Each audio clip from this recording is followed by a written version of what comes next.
Hello everyone. Let's continue our topic on inheritance. Yesterday we have discussed about DNA and its discovery. Today we will discuss about the disorders which is related to the inheritance. Okay? हमारे inheritance में genetic disorders को हम main लेते हैं जिसके अंदर हमारे दो पार्ट्स होते हैं. एक होता है हमारा मेंडेलियन डिसऑर्डर और एक होता है हमारा क्रोमोसोमल डिसऑर्डर. फाइन. अब हम पढ़ेंगे मेंडेलियन डिसऑर्डर के बारे में. इसमें सबसे फर्स्ट है हमारा हीमोफीलिया. हीमोफीलिया एक सेक्स लिंक्ड रिसेसिव डिजीज है. We all know that there are two types of genes. One is dominant and other one is recessive. These diseases mainly related with the recessive gene. If they present in their homozygous states, then only they will able to show their effect.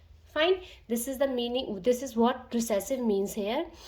Next है हमारा transformed from unaffected mother to male progeny.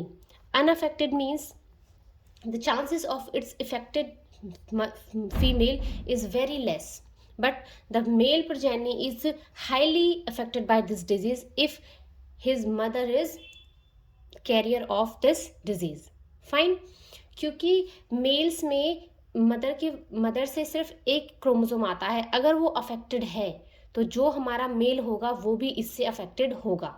But in case of female अगर mother सिर्फ career है, unaffected है, तो female survive कर जाती हैं क्योंकि इसका इफेक्ट दिखाने का सिर्फ एक ही वो होता है, उसमें स्टेट वो होता है अगर दोनों जो एक्स क्रोमोसोम्स हैं आपके वो अफेक्टेड हो. तो ये आपका फीमेल के केस में होता है और तभी आपकी फीमेल क्या हो सकती है, अफेक्टेड हो सकती है. फाइन. सो ये चांसेस बहुत रेयर होते हैं, इसीलिए इसमें फीमेल्स अफेक्टेड नहीं मिलती बट मेल अफेक्टेड मिलते हैं. नेक्स्ट है इसमें lakhs protein helps in blood clotting. इसमें एक्चुअल में होता क्या है कि जो मेल्स होते हैं उनमें एक प्रोटीन का फॉर्मेशन नहीं होता जो ब्लड क्लॉटिंग में हेल्प करती हैं. तो एक एज के टाइम पर जो लेटर एजेस होती हैं हमारी प्यूबर्टी की और एडल्ट होने की, उस टाइम तक इस टाइप के मेल्स सरवाइव नहीं कर पाते.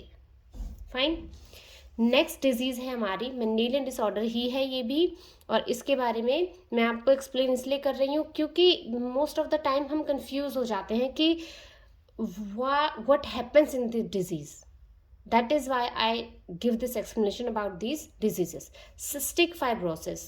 सिस्टिक फाइब्रोसिस मीन्स फाइब्रोसिस का मतलब होता है something is related to the fibres present in our body cause by defective gene. ये भी एक डिफेक्टिव जीन की वजह से होता है. इसमें क्या होता है, it produces thick and sticky fluid जिसे हम म्यूकस कहते हैं. वैसे जो हमारा लंग पैसेज होता है उसमें एक फ्लूइड नॉर्मली प्रोड्यूस होता है बट वो थोड़ा स्लिपरी और थिन होता है.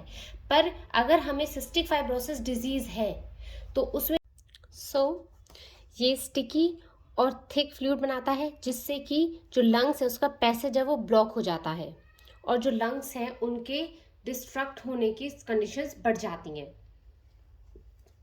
फाइन. ये ज़्यादातर इनबॉर्न बेबीज़ में होता है जिनका जन्म भी नहीं होता है. नेक्स्ट है हमारा sickle cell anaemia. Sickle cell anaemia, sickles means it's like आप लोगों ने हिंदी में बताया जाए तो हिंदी में दरांत बोलते हैं ना, दरांती. ये इस टाइप में शेप हो जाती है. किसकी? आरबीसीज की. जब हमें ये डिजीज़ होती है तो इसमें होता क्या है, इसके लिए जीन रिस्पॉन्सिबल होता है जिसकी वजह से क्या होता है, in place of glutamic acid जिसका कोडिंग होती है GAG. कई बार आपसे क्वेश्चंस में आ जाता है directly that which amino acids exchange with what amino acids. तो उसमें वो आपको ग्लूटामिक एसिड और वेराइन एसिड नहीं देते, वो आपको उसमें क्या देते हैं, उसका कोड्स देते हैं. GAG विद GUG और GUG with GAG, something like that. वहाँ आपको कंफर्मेशन होनी चाहिए that what is the code of glutamic and what is the code of valine acid. Fine. यहाँ पर जो ग्लूटामिक एसिड है वो किसके साथ एक्सचेंज हो जाती है, वेलाइन एसिड की जगह. In place of glutamic acid, valine acid is substituted at 6th position of beta globin chain of hemoglobin. जो बीटा ग्लोबिन चेन होती है हीमोग्लोबिन की, वो 6th पोजीशन पर जहाँ ग्लूटामिक एसिड होनी चाहिए वहाँ पर क्या आ जाती है, वेलाइन एसिड आ जाती है. ठीक है, that is the reason behind this disease. Next है हमारी phenylketonuria. Phenylketonuria word से ही हम बता सकते हैं कि something is going to happen with phenyl group. Okay, यहाँ पर जो अफेक्टेड इंडिविजुअल होता है उसमें एक एंजाइम नहीं होता. What is the cause done by the lack of this enzyme. इसकी वजह से जो फिनाइल एलेनिन है वो टायरोसिन में कन्वर्ट नहीं होती.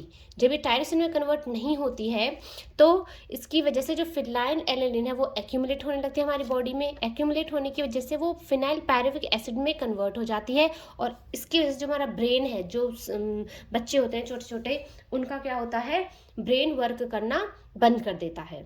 फाइन.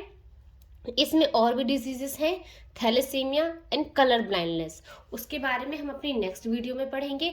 अगर आपको इस वीडियो की इंफॉर्मेशन यूजफुल लगी हो अपने लिए, या इसको पढ़कर आपको ऐसा लगे कि भाई these topics in I have some problems in it और I want this kind of videos more, so please subscribe my channel and do your advices in comment box for me to improve my way of study.